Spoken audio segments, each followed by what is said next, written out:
Hey everyone, welcome to What Was That? I'm Gabe Sanchez. It's been a minute since I've talked about George Santos, and what a better moment than with the latest story that Santos has been hit with a 23-count superseding indictment. And since we're talking about George Santos, that means it's time for another edition of Who the F is George Santos? So now, with Santos' new superseding indictment, that brings him to a total of 23 felony counts, including conspiracy, wire fraud, aggravated identity theft, and credit card fraud. Yikes!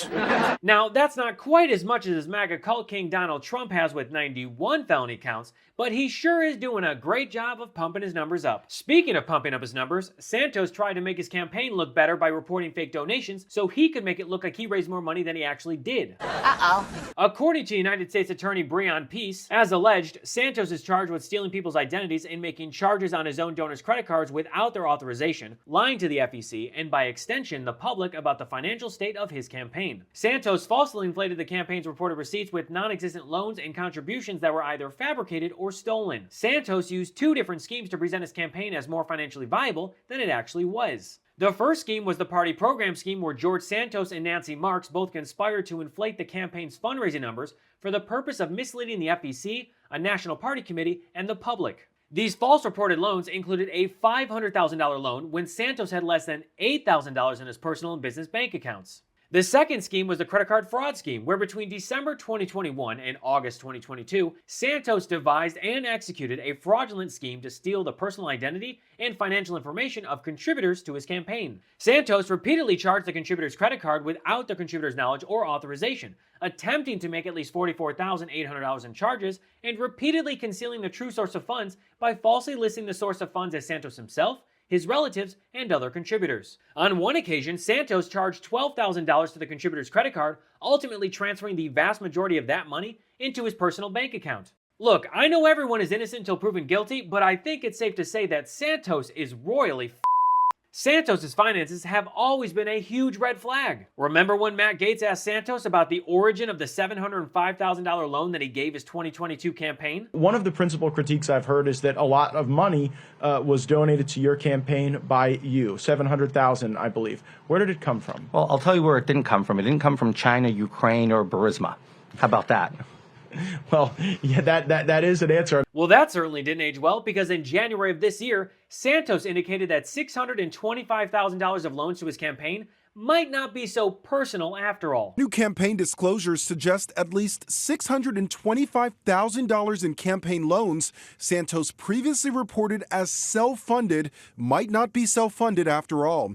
Amendments filed Tuesday show a $500,000 loan from March 2022 and a $125,000 loan from October no longer include a box checked that they were personal funds from the candidate. The amended filings do not disclose the original source of those loans, the due date, or the interest rate, which experts say could violate campaign finance laws. And $500,000 of the $625,000 would be from the party program scheme that I mentioned earlier. And this is why the DOJ asked the FEC to stand down as prosecutors were investigating Santos. So when his new indictment became public, Santos couldn't run away fast enough. No comment. I did not have access to my phone. Prosecutors say you defrauded the American public. Will you resign? Of what you guys are talking about. No, I will not. Excuse me. They said that you stole people's identities. Did you steal people's identities?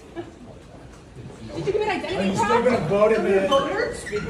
What do you have to say to your constituents? I will not. I have no comment. I was in conference like everyone else without my phone, so I have nothing to talk about. I need to take a look at it. Did you commit wire fraud? That was a pretty basic question. The answer to that is no. Are you okay, sir? Did you charge to your credit card donors money? Did you use their credit cards to reward yourself? That's the allegation. No.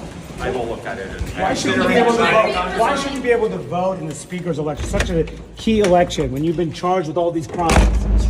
Santos ran away from the press like he ran away with his contributors' money. And slamming that door definitely doesn't make him look any less guilty. But let's roll the footage back to the beginning. Hold on a sec. Have you been crying? Let's take a closer look. You're gonna want to zoom in and enhance. Whoa, not that close. Let's back up a bit. Much better. Yep, those look like red irritated eyes, typically from crying. Last time I saw Santos running away crying from the press was during Trump's arraignment in Manhattan. I'm doing nothing. I'm leaving.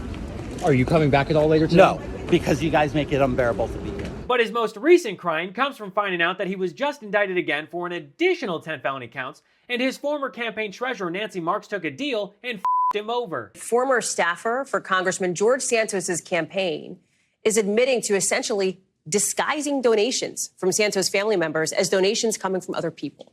It's all part of her guilty plea on federal charges. This indictment against the treasurer also claims that hundreds of thousands of dollars in donations were hidden like this. NBC's Tom Winter is following this. Can you help us put it into plain English? Because it sounds a lot like this, a whole bunch of money may have been made up and then federally reported. Yeah, the allegation is pretty simple and alludes to just what you said, Hallie. It was all a fake. That's what federal prosecutors are saying. That's what she's pleading guilty to. We're talking about Nancy Marks, the former campaign treasurer for Congressman George Santos, the Republican from Long Island, who is not identified by name in the criminal information, but there's only one person who's been elected to Congress from the 3rd District of New York. So it's clearly him, according to the filings. And what they said is twofold. There are essentially two elements to this scheme.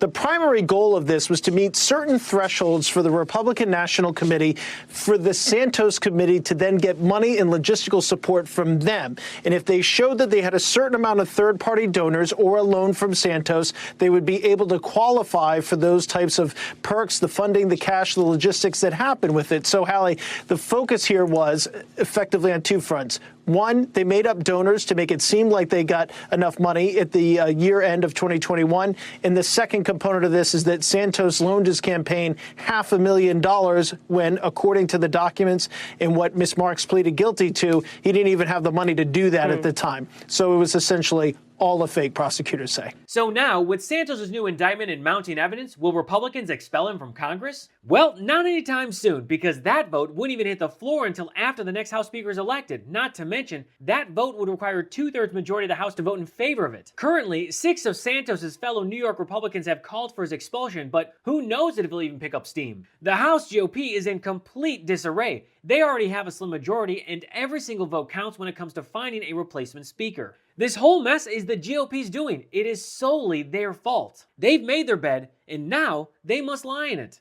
And speaking of bedding, let's quickly talk about today's amazing sponsor, Miracle Made.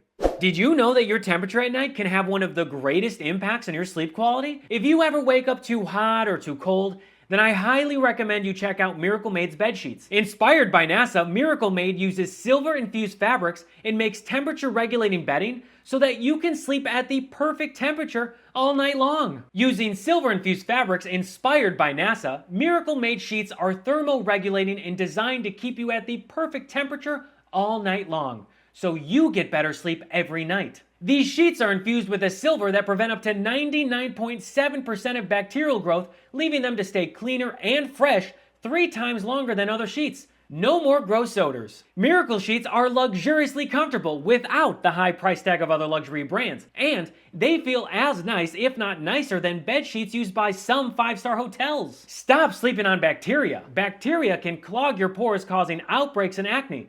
Sleep clean with Miracle. Go to trymiracle.com/Gabe to try Miracle Sheets today. And whether you're buying them for yourself or as a gift for a loved one, if you order today, you can save over 40%. And if you use our promo Gabe at checkout, you'll get 3 free towels and save an extra 20%. Miracle is so confident in their product, it's backed with a 30-day money-back guarantee. So if you aren't 100% satisfied, you'll get a full refund. Upgrade your sleep with Miracle Made. Go to trymiracle.com/Gabe and use the code GABE to claim your free 3-piece towel set and save over 40%. Again, that's trymiracle.com/Gabe to treat yourself. Thank you, Miracle Made, for sponsoring this episode.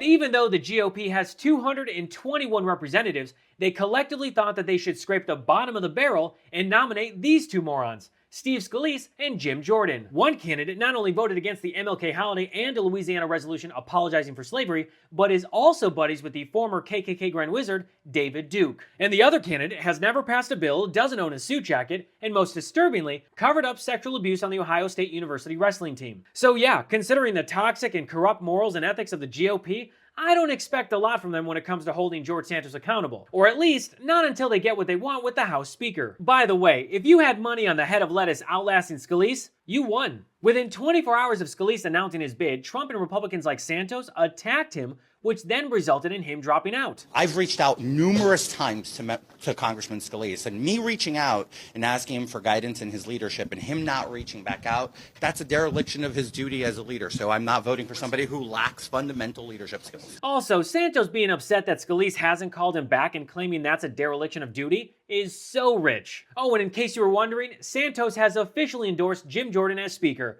You know, the guy who covered up sexual abuse, which is not surprising at all. Here is Santos's hilarious endorsement. When it comes to protecting our nation's borders, there is no one more influential than Representative Jim Jordan. He will unite us together under his leadership and the Republican conference will flourish. Santos's so-called ringing endorsement reads like a grade school student doing a book report. This moron has not only been a stain on our democracy, but an utter embarrassment since he first walked into Congress. I mean, remember when Santos forgot his own name during the last House Speaker vote?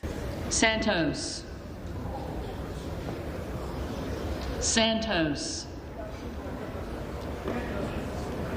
Sarbanes.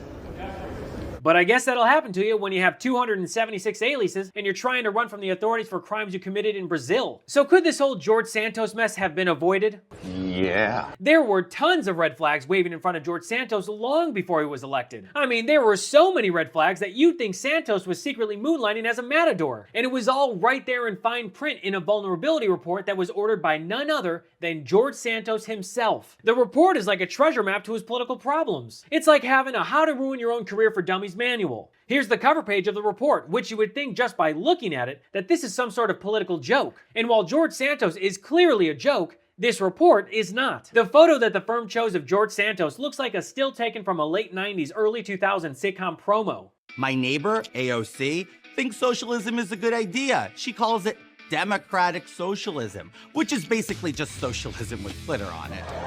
This fall, George Santos stars in the new hit sitcom about one man's journey to becoming a U.S. representative and the tangled web of lies he weaves in order to get there. My grandparents survived the Holocaust. Liarish, Thursdays, this fall on Fox. Santos is a complete joke, but also is a Le who? The her. And now, in response to his new indictment, Santos has released a statement regarding his expulsion. Look, I'm not going to read through his bullshit statement, but if you want to see him play the victim, give it a read. So when you take everything into account, Santos is not in a great spot right now. He's currently being investigated by the House Ethics Committee, possibly looking at additional charges for other crimes, and he's now been charged with 23 felony counts. And the initial 13 felony counts from May have him facing a possible 20-year prison sentence for wire fraud, money laundering, and theft. Again, while I do not expect the House Republicans to do anything about Santos, it's a completely different story when it comes to the DOJ. And hey, call it wishful thinking, but who knows? Maybe Santos and Trump will be bunk buddies in federal prison. Well, that's all for me today. Thanks so much for watching, and feel free to follow me at I am Gabe Sanchez. But before I go, I want to remind everyone that you can support this show by signing up for my Patreon. As a member, you'll get access to episodes before they go public, a live weekend show, Q&As, and discounted merch. To subscribe, go to patreon.com/IamGabeSanchez. So until next episode, I'm Gabe Sanchez, and this has been What Was That?